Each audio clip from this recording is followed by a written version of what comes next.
सोच्दै हुनुहुन्छ होला यतिका दिन म कहाँ हराएको थिएँ। एक्चुअलीमा म कोरोना पोजिटिभ भएर आइसोलेसनमा थिएँ। नाउ चाहिँ रिपोर्ट नेगेटिभ आएर म आफ्नो च्यानलतिर लागेको छु र अब चाहिँ भिडियोहरू रेगुलर आउँछ। क्लास चाहिँ मिस नगर्नु होला हजुरहरूले। कोरोना कोभिड-19 नाम सुनेर डर लाग्छ। मान्छे डिजिज भन्दा बढी डरले मर्छ। के यो खतरनाक डिजिज हो कि यो डिजिज लागेपछि मान्छे बस्दैन भने आज म कसरी हो यहाँ। डराउनु राम्रो कुरा हो, किनभने जबसम्म मान्छेमा डर हुँदैन मान्छे सतर्क हुँदैन। आफूलाई कसरी प्रोटेक्ट गर्ने, कुन प्रिभेन्सन अपनाउने, आफू इन्फेक्टेड भएको छ भने अरूलाई नसर्न दिनको लागि के गर्नुपर्छ सबै चाहिँ थाहा हुनुपर्छ एउटा पर्सनलाई।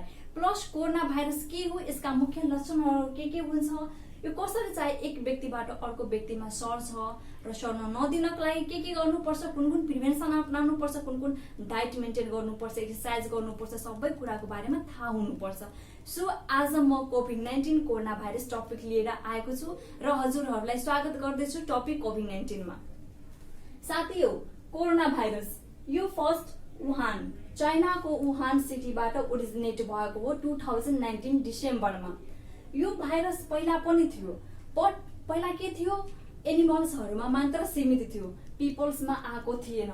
बट यो भाइरसले आफूलाई यसरी मोडिफाई गरेको छ, आफूमा भएको आरएनएलाई, प्रोटिनहरुलाई चाहिँ यसरी मोडिफाई गरेको छ जसले गर्दा यो भाइरस एनिमलबाट पिपलमा पनि सरेको छ र अहिले यो भाइरस पेन्डेमिक रूप लिइसकेको छ, विश्वभरि महामारीको रूप चाहिँ लिइसकेको छ र विश्वभरिमा कति मान्छे मर्यो र कति मान्छे इफेक्टेड भइसकेको छ। अहिले फर्स्टमा यो कोरोना भाइरस चाइनामा 2003 मा नै चाइनामा SARS-CoV severe acute respiratory syndrome corona virus चाइनामा चाहिँ देखा परेको थियो। त्यसपछि MERS आयो, CoV middle east respiratory syndrome corona virus Saudi अरेबियामा 2012 मा चाहिँ यो देखा परेको थियो। त्यसपछि आयो SARS-CoV-2 जुन severe acute respiratory syndrome corona virus 2 China 2019 मा र यही अहिले पेन्डेमिक रूप लिइसकेको छ। पेन्डेमिक भनेको विश्वभरि फैलिसकेको छ। यो कोरोना भाइरसलाई डिफरेन्ट नामले चाहिँ चिनिन्छ, डिफरेन्ट नाम दिएको छ। जस्तै हेर्नुस्, COVID-19 MCOV novel corona virus 2019 मा आएकोले यसको जति पनि नाम हुन्छ सबैमा 2019 चाहिँ लगाएको छ। यो चाहिँ बुझ्नु पर्छ। अर्को SARS-CoV-2 severe acute respiratory syndrome corona virus 2 यो डिफरेन्ट नामले चाहिँ चिनिन्छ कोरोना भाइरसलाई। नाउ कोरोना भाइरस एक व्यक्तिबाट अर्को व्यक्तिमा कसरी चाहिँ सर्छ हैन। हाउ इज कोभिड-19 transmitted? Respiratory droplet during face to face contact. Infected पर्सनले हेल्दी पर्सनको क्लोजमा आयो भने, फेस टु फेस कन्ट्याक्टमा आयो भने रेस्पिरेटरी ड्रपलेटद्वारा के हुन्छ, इन्फेक्टेड पर्सनबाट हेल्दी पर्सनमा यो भाइरस सर्छ। जस्तै कि कफिङ, स्निजिङ, टकिङ, सिगिङ यो सबै गर्यो भने के हुन्छ, ड्रपलेट चाहिँ आउँछ हैन। अनि त्यसपछि इन्फेक्टेड पर्सनबाट एयर थ्रु हेल्दी पर्सनमा चाहिँ सर्छ। यो कसरी चाहिँ स्प्रेड हुन्छ हेर्नु।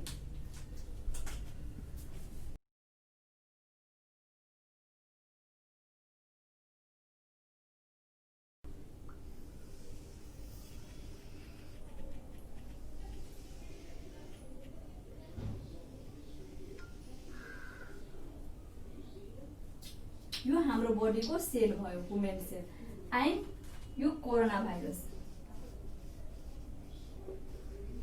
कुन हुन्छ, RNA single standard RNA virus. यो भनेको पोजिटिभ हुन्छ।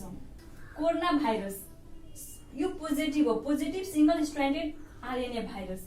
यो भाइरसको आफ्नै क्यारेक्टरिस्टिक्स हुन्छ आरएनए। आरएनए भनेको यसको जिन मेटेरियल हो क्या। जस्तै हाम्रो जिन मेटेरियलमा आउँछ डिएनए, त्यस्तै यो भाइरसमा जिन मेटेरियल भनेको आरएनए। यसको आफ्नै क्यारेक्टरिस्टिक्स हुन्छ। जस्तै कि यो भाइरसले के गर्छ, आफैलाई चाहिँ एकदम फास्ट चेन्ज गर्न सक्छ। जुन यसमा प्रोटिनहरू प्रेजेन्ट भएको हुन्छ त्यो प्रोटिनहरूलाई मोडिफाई गरेर एकदम फास्ट चाहिँ चेन्ज गर्न सकिन्छ। त्यही भएर जुन भाइरस चाइनामा देखा परेको थियो त्यो भाइरस चाहिँ अहिले अरू चाहिँ कन्ट्रिजहरूमा छैन। अरू कन्ट्रिजहरूमा भएको भाइरस बेग्लै हो, आफूलाई मोडिफाई गरिसकेको छ। त्यही अहिले चाहिँ 50 to 60 टाइपको चाहिँ यो भाइरस बनिसकेको छ, आफूलाई मोडिफाई गरिसकेको छ। यो भाइरस भयो होइन। यो भाइरसले के गर्छ, सुरुमा इन्फेक्टेड पर्सनबाट हेल्दी पर्सनमा जानको लागि रेस्पिरेटरी ड्रपलेट थ्रु के हुन्छ, यो ट्रान्सफर हुन्छ। र ट्रान्सफर भएपछि यो भाइरस होइन, यो चाहिँ हेल्दी पर्सनको एउटा सेल भयो। अब के हुन्छ, यो भाइरस सेलमा चाहिँ इन्ट्री गर्छ, इन्ट्री बाइन्ड गर्छ होइन। बाइन्ड गर्नको लागि के गर्छ, हाम्रो सेलमा भएको रिसेप्टरसँग बाइन्ड हुन्छ। हाम्रो सेलमा के हुन्छ, रिसेप्टर प्रेजेन्ट भएको हुन्छ, यहाँ प्रेजेन्ट भएको हुन्छ एन्जियोटेन्सिन कन्भर्टिङ इन्जाइम 2। यो भनेको रिसेप्टर हो, angiotensin converting enzyme 2। This one is protein, type of protein, हाम्रो बडीको प्रोटिन हो। यो कहाँ प्रड्युस हुन्छ, मेनली लङ्स र किडनीमा प्रेजेन्ट भएको हुन्छ। र यसको काम के हुन्छ, फ्लुइडहरूलाई बडीमा भएको, ह्युमन बडीमा भएको फ्लुइडहरूलाई रेगुलेट गरेर ब्लड प्रेसर मेन्टेन गर्ने काम गर्छ। यो रिसेप्टरमा के हुन्छ, यो भाइरस आएर बाइन्ड गर्छ होइन। फर्स्टमा यो भाइरस यहाँ आयो, यसरी फर्स्टमा के गर्छ, बाइन्ड गर्छ। यसरी यो भाइरस आएर बाइन्ड गरी रिसेप्टरसँग, सेलमा भएको रिसेप्टरसँग बाइन्ड गर्छ। हाम्रो सेलमा डिफ्रेन्ट पार्टहरू हुन्छ, जस्तै कि साइटोप्लाज्म, लाइसोजोम, राइबोजोम, डिएनए, न्युक्लियसहरू हुन्छ है। त्यसपछि के गर्छ, यसरी चाहिँ फर्स्टमा यसरी आयो होइन, हाम्रो बडीमा यो भाइरस छिर्यो। यो चाहिँ हाम्रो बडीको रिसेप्टर हो र रिसेप्टरसँग यो भाइरसले के गर्यो, यहाँ बाइन्ड गर्यो। बाइन्ड गरिसकेपछि अब सेलमा भएको लाइसोजोम, अब डिफ्रेन्ट पार्टहरू हुन्छ, पार्टहरू मध्ये लाइसोजोम, यो लाइसोजोम भित्र के हुन्छ, एसिड प्रेजेन्ट हुन्छ। यो एसिडले के गर्छ, यो बाइन्ड भइसकेपछि यो एसिडले के गर्छ, यो भाइरसलाई, भाइरसमा भएको भाइरसको कभरिङ पार्टलाई, स्ट्रक्चरलाई डिजल्भ गरिदिन्छ। यो भाइरस थियो यसरी, यो भाइरसको यो पार्टलाई, स्ट्रक्चर्सलाई, यसरी यो स्ट्रक्चर्सलाई, आरएनएलाई, सबैलाई, यो बाइन्डिङलाई, स्ट्रक्चरलाई के गर्छ, डिजल्भ गर्छ। र डिजल्भ भइसकेपछि यसमा भएको, यो भाइरसमा भएको आरएनए बाहिर आउँछ। यसरी के भयो, अब यो आरएनए बाहिर आयो। बाहिर कहाँ आयो, साइटोप्लाज्ममा आयो। र हाम्रो बडीमा जुन हाम्रो जेनेटिक मेटेरियल भनेको डिएनए हुन्छ। डिएनए भनेको हाम्रो जेनेटिक मेटेरियल। आरएनए कहाँ आयो, साइटोप्लाज्ममा आयो। अब के हुन्छ, यो आरएनए हाम्रो सेलमा भएको राइबोजोमसँग मिलेर डिफ्रेन्ट आफूलाई मोडिफाई गर्छ, रिप्रोड्युस गर्छ। अब यो के भन्छ, यो एकबाट कति बन्न जान्छ, एकबाट धेरै, यसरी भाइरसहरू चाहिँ एकबाट कति बन्न जान्छ। यसरी आफूलाई मोडिफाई गर्छ राइबोजोमसँग मिलेर। फर्स्टमा के भयो, इन्फेक्टेड पर्सनबाट कोरोना भाइरस आयो। यो भाइरस हाम्रो सेलमा भएको एन्जियोटेन्सिन कन्भर्टिङ इन्जाइम 2, यो रिसेप्टर हो, हाम्रो बडीको रिसेप्टर हो। यो रिसेप्टरसँग बाइन्ड हुन्छ। बाइन्ड भएपछि सेलमा भएको राइबोजोम भित्र भएको एसिडले यो स्ट्रक्चर्सलाई, यो बाउन्ड्रीलाई जुन बाइन्ड भएको छ त्यसलाई के गर्छ, डिजल्भ गर्छ, टुक्र्याउँछ, ब्रेकडाउन गर्छ। त्यसपछि त्यसमा भएको आरएनए साइटोप्लाज्ममा आउँछ। साइटोप्लाज्ममा आइसकेपछि त्यसमा सेलमा भएको राइबोजोमसँग मिलेर एउटा आरएनएबाट डिफ्रेन्ट आरएनए बनाउन जान्छ र आफूलाई यसरी रिप्रोड्युस गरेर एकभन्दा धेरै बन्न जान्छ यसरी। र त्यसपछि के हुन्छ, बडीमा साइन सिम्पटम्सहरू आउन थाल्छ। यसरी चाहिँ इन्फेक्टेड पर्सनबाट हेल्दी पर्सनमा कोरोना भाइरस स्प्रेड हुन्छ।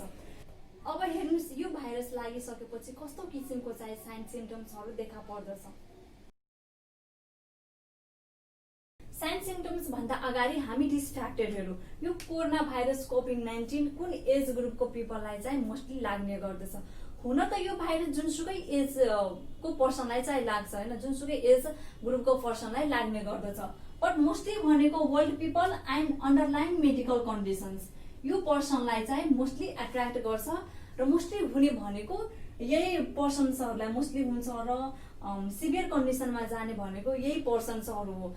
एडल्टमा अथवा इम्युनिटी पावर बढी भएको पर्सन्समा लाग्यो भने चाहिँ बडीको एन्टिबडीले चाहिँ एन्टिजेनसँग लड्ने क्षमता हुन्छ, लड्न सक्छ। बट यस्तो पिपलहरूमा के हुन्छ, यस्तो पिपलहरूको इम्युनिटी पावर कम भइसकेको हुन्छ बडीको, र जुन एन्टिबडी हुन्छ हाम्रो बडीको त्यो एन्टिबडी एन्टिजेनसँग लड्ने क्षमता कम भइसकेको हुन्छ।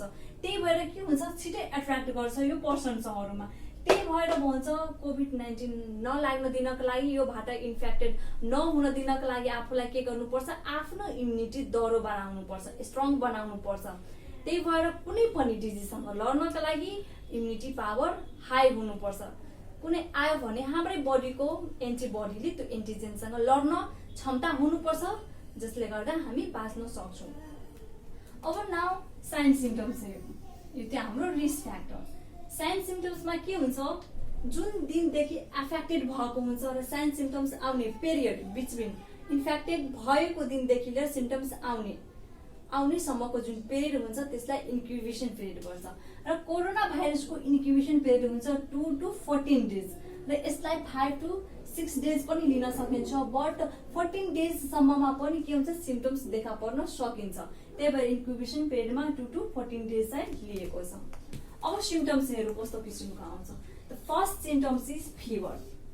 यो सबै सिम्पटम्स कोरोना भाइरसमा आउन सकिन्छ, बट मोस्टली भनेको 3वटा सिम्पटम्स एकदम इम्पोर्टेन्ट हुन्छ, फिभर, कफ एन्ड सर्टनेस अफ ब्रेथ। यो भनेको कमन सिम्पटम्स हो, जुन भाइरस लागेपछि इन्फेक्टेड भएपछि चाहिँ आउने गर्दछ मोस्टली।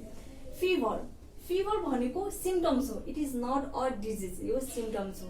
जुनसुकै इन्फेक्सन भयो भने, भाइरल इन्फेक्सन भयो, ब्याक्टेरियल इन्फेक्सन भयो, फङ्गाई इन्फेक्सन भयो, जुनसुकै इन्फेक्सन भयो भने फिभर आउने गर्दछ।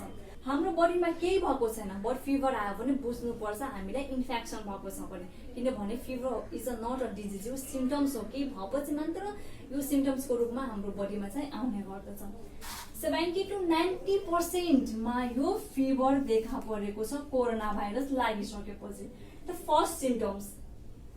त्यसपछि ड्राई कफ 60 to 80% मा, एलर्जीले गर्दा, इन्फेक्सनले गर्दा, भाइरल इन्फेक्सनले गर्दा यो सिम्पटम्स चाहिँ आएको छ। त्यसपछि सर्टनेस अफ ब्रेथ 53 to 80% मा चाहिँ यो देखा परेको छ, आउने गर्दछ चाहिँ 80%। Next fatigue, lack of energy.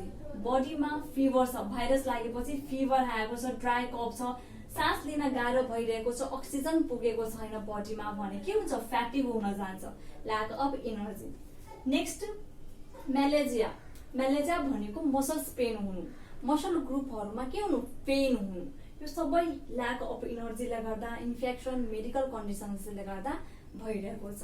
र म्यालेजिया भनेको 15 to 44% चाहिँ देखा पर्दछ। नेक्स्ट नाउजिया, भोमिटिङ, डायरिया, यो सब सिम्पटम्स 15 to 39% चाहिँ देखा परेको छ। नेक्स्ट हेडेक, विकनेस, यो सब इन्फेक्सनले गर्दा, एलर्जीहरूले गर्दा, फिभरले गर्दा चाहिँ यो सिम्पटम्सहरू देखा परेको छ।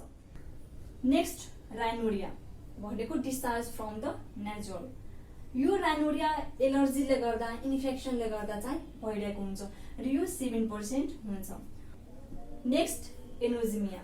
यो भनेको loss of sense of smell. Smell चाहिँ थाहा नपाउनु, के कुराको स्मेल चाहिँ अब्सेन्ट हुनु चाहिँ थाहा नपाउनु, यो भनेको loss of sense of smell. And ageusia भनेको एब्सेन्स और इम्पेयरमेन्ट अफ स्मेल। यो भनेको भयो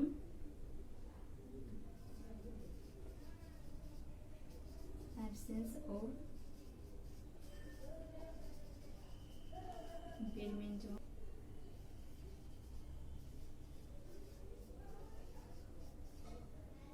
यसरी यो सब भइसकेपछि सर्टनेस अफ ब्रेथ भइरहेको छ, फ्याटिक भइरहेको छ, नाउजियाहरू भइरहेको छ, जसले गर्दा के हुन्छ, यो loss of sense of smell के कुराको चाहिँ अब राम्रो नराम्रो कुनैको पनि स्मेलमा के हुन जान्छ, इम्पेयरमेन्ट हुन जान्छ। यसरी यस्तो सिम्पटम्सहरू चाहिँ कोरोना भाइरसमा हुन जान्छ। यो सिम्टोमेटिक भयो, बट 20 to 30% के हुन्छ एसिम्टोमेटिक, इन्फेक्टेड भएको हुन्छ, कन्ट्याक्टमा आएको हुन्छ होइन इन्फेक्टेड पर्सनसँग, पोजिटिभ पनि हुन्छ कोरोना भाइरस, बट सिम्टम्स हुँदैन, द्याट इज एसिम्टोमेटिक। र यो भनेको 20 to 30%मा देखा परेको छ अहिलेसम्म एसिम्टोमेटिक कोरोना भाइरस भनेर। त्यही भएर कहिलेकाहीँ के हुन्छ, मान्छेहरू चाहिँ यो पनि सोचिरहेको छ अहिले कि सिम्टम्स छैन त्यही पनि कोरोना भाइरस पोजिटिभ छ भनिदिएको छ।